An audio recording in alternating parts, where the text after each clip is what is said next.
Sir इस वक्त अगर आप देखें तो पाकिस्तान तहरीक इंसाफ का एहतजाज पार्लियामेंट के अंदर, अडियाला जेल के बाहर भी उन्होंने धरना दिया, फिर सिंध के अंदर भी आप देखें तो केनाल्स के मामले पर एहतजाज हो रहे हैं।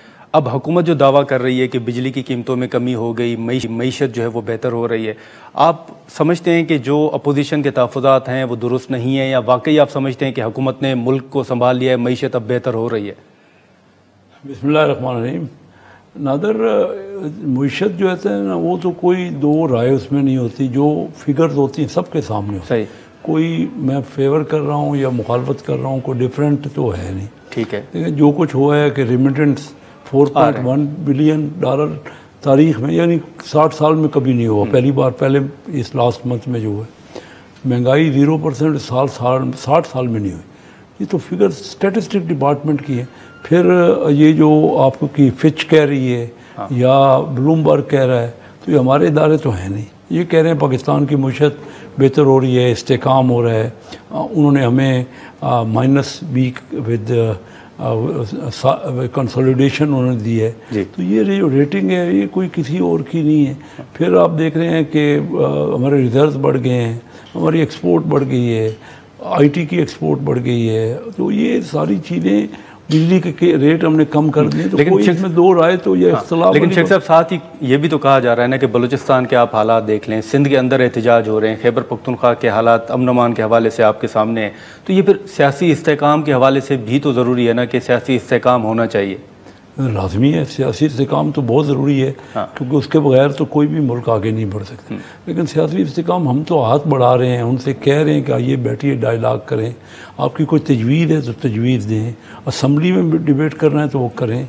अब बात यह है कि बलूचिस्तान में आप जो भी फ़ंड हमारे निकले कि ज़रा तेल की कीमतें कम हुई, हमने वो सारे फंड डाइवर्ट कर दिए बलूचिस्तान के अंदर, क्योंकि वो हमारा सूबा है, सब सूबों को लेके चलना है। बड़े पुरानी डिमांड थी। लेकिन सर फिर एक सवाल ये भी उठता है ना कि बलूचिस्तान के मामले पे तो चले, मालिक बलोच साहब ने मियाँ साहब से मुलाकात की और उन्होंने कहा कि मैं किरदार अदा करूँगा, तो फिर कुछ लोग ये भी कह रहे हैं कि मियाँ साहब ये जो अदम इस्तेकाम है सियासत के हवाले से, उसमें क्यों किरदार अदा नहीं कर रहे, वो खुद सामने क्यों नहीं आ रहे कि चलें बात हो, जो भी होना चाहिए?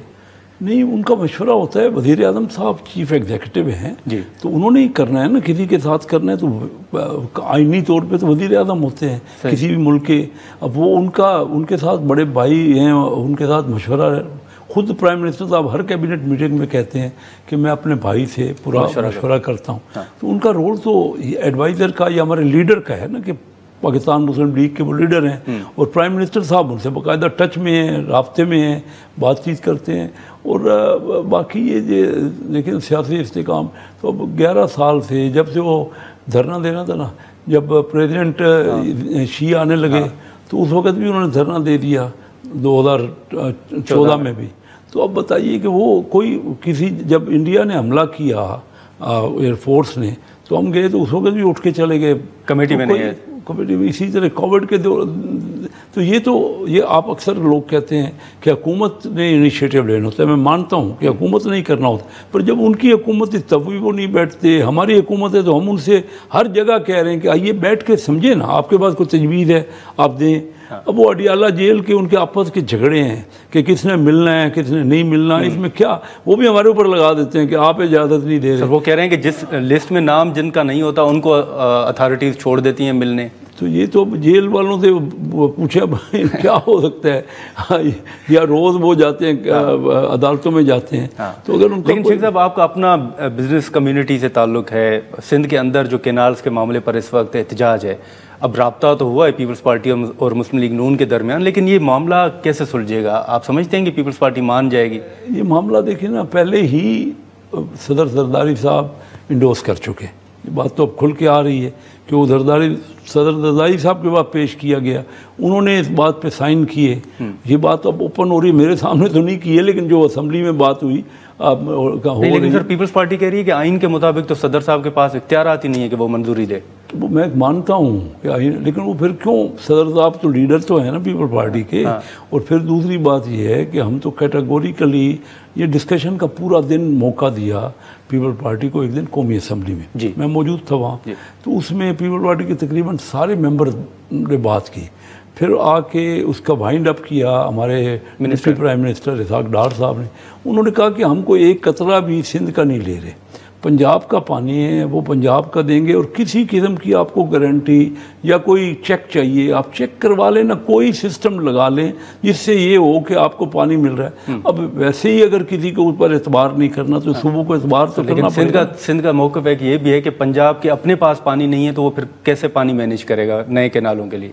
तो ये तो पंजाब वाले जब वो अपने हिस्से का पानी ले रहे हैं तो उनका मौक़िफ़ क्या? वो तो लेकिन जैसे आपने जरदारी साहब का शेख साहब जिक्र किया, पीपल्स पार्टी का ये भी मौक़िफ़ है कि मुस्लिम लीग नून को फिर वो मीटिंग क्यों नज़र आती है, वो जो जरदारी साहब ने जॉइंट सिटिंग से खिताब में कहा कि मैं इस मंसूबे की हिमायत नहीं करता, तो वो भी तो बड़ा ओपनली उन्होंने मुखालफत की है। हाँ, लेकिन वो साइन तो पहले के हैं ना, ये बाद में मैं भी उस असम्बली के जब उन्होंने प्रेसिडेंशियल एड्रेस किया तो किया ना। लेकिन नादर सीधी सी बात है ना कि वो बताएं उनका एतराज़ क्या है कि सिंध का पानी तो हम ले नहीं रहे जी। या तो बैठ के वैसे एजिटेट करना वो तो उनका राइट है, वो करें बेशक। हमारे डिप्टी हमारे मिनिस्टर ऑफ स्टेट थे मेरे साथ अभी आ रहे खेलदास कोस्तानी, उनको ऊपर ही पत्थर गाड़ी पे। अब बात ये है कि जब पंजाब वाले अपना पानी को डिस्ट्रीब्यूट करना चाह रहे हैं तो पंजाब का एतराज़ तो बनता है कि भाई यहाँ से यहाँ क्यों दे रहे हैं, सिंध का तो पानी कोई ले ही नहीं रहा। अब या तो कोई लॉजिकली हम बताएं ना, वो कह रहे कि हमें डर है खदशा है कि कल को ले लें जी। अब कोई ऐसा सिस्टम जो उनको एक्सेप्टेबल है वो बैठ जाएं, या CCI की मीटिंग होगी तो वहाँ बैठ जाएं। उससे पहले देखिए ना एहतजाज करने जब पहले हमें समझाएं तो सही मामला उनका क्या है, प्रॉब्लम उनका क्या है। वो कह रहे हैं दरिया सिंध पर नहीं बनना चाहिए, तो पंजाब वालों का ये तो कोटा ऑलरेडी तय है कि पंजाब को कितना पानी परसेंटेज मिलेगा, सिंध को कितना परसेंटेज। तो सर आप समझते हैं कि पीपल्स पार्टी से बात हो सकती है लेकिन ये मंसूबा वापस नहीं हो सकता?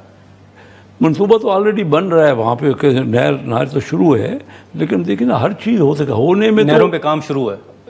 मेरी इतला ये है, मैं जो मुझे कल एक प्रोग्राम में कोई साहब कह रहे थे जी, बात ये है कि हर वक्त गुफ्तगू होनी चाहिए। पॉइंट तो अगर कोई उनका वैलिड होगा तो ज़रूर, क्यों हमारे तो एलआई पार्टी हैं, उनके बगैर तो हमारी हुकूमत भी नहीं चल सकती। तो हम तो उनके साथ हर वक्त बैठे, और मेरे ख्याल में कुछ बात हुई भी है रिसेंट, राब्ता हुआ है। हाँ राब्ता हुआ है, तो आपस में दोनों सेटिस्फैक्ट्री इसका। आपको लगता है कि पीपल्स पार्टी अलग नहीं होगी? नहीं, कैसे अलग हो सकती है, कोई ये मुमकिन नहीं है ना। ये तो उनको भी सारा, प्रेसिडेंट भी उनके हैं, गवर्नर भी उनके हैं, 2 सूबों में वज़ीर आला भी उनके हैं, तो अलग होने से क्या मुराद क्या है? वो तो देखे ना, फिर यहाँ क्या होगा, कोई हुकूमत रहेगी ही नहीं। और फिर तो नए इलेक्शन होंगे, और वो भी मतलब एक क्यास हो जाएगा ना कि अभी इलेक्शन हुए हैं, पिछले दिनों के इलेक्शन हुए हैं। तो मैं नहीं समझता कि पीपल पार्टी काफ़ी जो है ना वो दानिश्वर लोग हैं, लेकिन सियासी तौर पे बाशऊर है। शेख साहब, लेकिन जब आप मेरी टाइम अफेयर्स के मिनिस्टर थे उस वक्त भी एक मामला सेनेट कमेटी में आया कि कराची के अंदर ज़मीनों पर बड़े कब्ज़े हैं। फैसल वावडा साहब ने ये एक इशू रेज़ किया था। फिर चीनी बाशिंदों के हवाले से हमेशा एक इशू उठता है कि उनको बड़े तहफ़्फ़ुज़ात हैं। अब जो आपके पास वजारत है वो भी यही तकरीबन मामला बोर्ड ऑफ इन्वेस्टमेंट के हवाले से सामने आते हैं। आप समझते हैं कि अभी भी तहफ़्फ़ुज़ात हैं चीनी बाशिंदों के, और ये जो ज़मीनों पर कब्ज़े के हवाले से खबरें ये दुरुस्त है?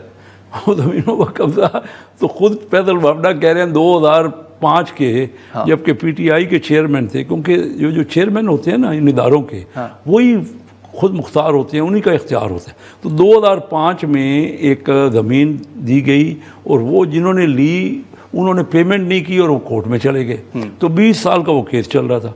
उसको आउटसाइड द कोर्ट इन्होंने, हमारी जो कमेटी थी, हमारा बोर्ड था पोर्ट कासम था, उसने इन्होंने कहा कि अब भी आप अगर 20 साल हो गए हैं, अगर आउट ऑफ कोर्ट करना चाहते हैं, वो समुंदर के नज़दीक कोई जगह थी, तो फिर उनको ऑफ़र की गई, वो भी ऑफ़र उन्होंने मंजूर की। तो वो जाके हमने वापस करवा दी कि भाई अगर इधर एक तरफ से इतराज़ हो रहा है, वो लेने को तैयार नहीं है उस भाव पे भी जिसमें ये कह रहे हैं कि ज़मीनों पे कब्जे हो रहे हैं। वो पार्टी को 2 महीने गुजर गए, उसने वो पेमेंट भी नहीं की, 8% पेमेंट करनी थी, तो ऑफ़र वापस ले ली गई। उसमें ना कब्जा का तो बाद की बात है, 2005 से चल रहा है। अभी वो नैब में भी केस है, कोर्ट में भी अभी मौजूद है 20 साल का। बाकी चाइनीज़ का जो आप कह रहे हैं, चाइनीज़ तो देखिए ना, हमारे जो दुश्मन मुल्क हैं वो नहीं चाह रहे कि पाकिस्तान और चाइना वालों के तल्लुकात हों, तो वो हमले हो रहे हैं जो आप देख रहे हैं कि, तो ये तो अगर जारी रहेंगे, हमले जारी रहेंगे, तो नुकसान किसका है? पाकिस्तान का है ना। हम सबको मिल के इसका सॉर्ट आउट करना है। लेकिन सर अभी अगर आप देखें तो ईद के बाद पीटीआई ने जिस तहरीक का ऐलान किया था वो तो अभी तक मौलाना साहब का फैसला सामने नहीं आ रहा। आप देख रहे हैं कि मौलाना साहब पीटीआई के साथ जाएंगे, क्योंकि शाहिद खाकान अब्बासी साहब भी कह रहे हैं कि मैं इत्तेहाद नहीं करूँगा, शायद जो खबरें सामने आ रही हैं। कोई भी एहसास नहीं करेगा। मौलाना साहब भी यही कह रहे हैं ना कि मौलाना साहब तो उनके साथ अपने तौर पे वो KPK में कह रहे हैं। जो बात पीटीआई पंजाब और सिंध में कह रही है कि हम जीते हैं और हमें जितवाया नहीं गया, उनका वही बात मौलाना साहब कह रहे हैं कि पीटीआई ने इलेक्शन मैनिपुलेट किया है KPK में। तो वो पहले तो उनके हल्के खोल देना। पहले मौलाना साहब कैसे करेंगे, उनसे साथ मुमकिन है वो उनकी। और अब्बास साहब भी नहीं जाएंगे। तो आपके सामने उन्होंने खुद कहा है कि मैं तो मेरा अपना हमको अलायंस में तो बिलीव वो नहीं करे। तो ये इस सूरत में आप समझते हैं कि तहरीक जो है वो कोई इतनी अगर चलती भी है तो मौसर नहीं होगी? नहीं, कौन सी तहरीक, इन्होंने कितनी तो कोशिश कर ली। अब लोग जो थक चुके हैं तहरीकें चला चला के, और मुल्क तरक्की कर रहा है, मुल्क में इन्वेस्टमेंट आ रही है। मैं इन्वेस्टमेंट का बोर्ड ऑफ इन्वेस्टमेंट का फेडरल मिनिस्टर हूँ। हमारे यहाँ तो देखिए ना ओवरसीज़ पाकिस्तानी आके कमिटमेंट्स कर रहे हैं। लेकिन सर वो बीच में एक खबर आई थी कि पाकिस्तान की सैकड़ों जो कंपनियां हैं वो बाहर जाके रजिस्टर्ड हुई हैं, पाकिस्तान से चली गई हैं। ये सही बात है। वो देखो ये तो इजाज़त है ना, दुनिया पूरी में यही होता है। हर मुल्क की कंपनियां बाहर भी जाती हैं और दूसरे मुल्कों की हमारे यहाँ भी आती हैं। हमें भी इजाज़त है। नहीं, कोई कंपनियां क्यों गई सर बाहर? देखिए जहाँ बिजनेसमैन का जहाँ बिजनेस अच्छा होगा और उसको बेहतर सहूलियात मिलेंगी। अब हम ऐसी प्रोवाइड कर रहे हैं, मैं आपको आपके हवाले से ये बात कर रहा हूँ कि हम इनको बड़ी अट्रैक्टिव इन्वेस्टर को दे रहे हैं, टर्म्स दे रहे हैं। मतलब हम जितने भी, मैं बिल पेश हमारी मिनिस्ट्री कर रही है जिसमें ये जो सुर्ख फीता है ना इसको ख़त्म करें। हमारे यहाँ 200 के करीब एजेंसियाँ हैं जो चेक करती हैं। हम वो उसको दुनिया के बड़े बड़े एक्सपर्ट बुला के ना, जिन्होंने दुनिया में ये काम की है, इसको ओपनिंग इजी कर रहे हैं, सारे प्रोसीजर्स को ख़त्म कर रहे हैं, जो इजाज़तें लेनी है उसको कम से कम कर रहे हैं। ये एक तो काम ये कर रहे हैं। दूसरा हम जो हमारी SIV है, जो स्पेशल इन्वेस्टमेंट जो जोन है, उसमें 10 साल की फैसिलिटी, एक्स्ट्रा ऑर्डिनरी फैसिलिटी है। हम हर जगह पे SIV बना रहे हैं और उसमें पर्टिकुलरली सस्ती ज़मीन देंगे ताकि इन्वेस्टर को वो भी ज़मीन के ऊपर पैसा नहीं लगाए, मशीनरी पे पैसा लगाए। और आप देखेंगे कि थोड़े अरसे में पाकिस्तान में बहुत ज़्यादा इन्वेस्टमेंट होगी। हम मुझे खुशी है कि मैं इस मिनिस्ट्री को देख रहा हूँ और इस वक्त ज़रूरत ही पाकिस्तान में इन्वेस्टमेंट की है और एक्सपोर्ट की।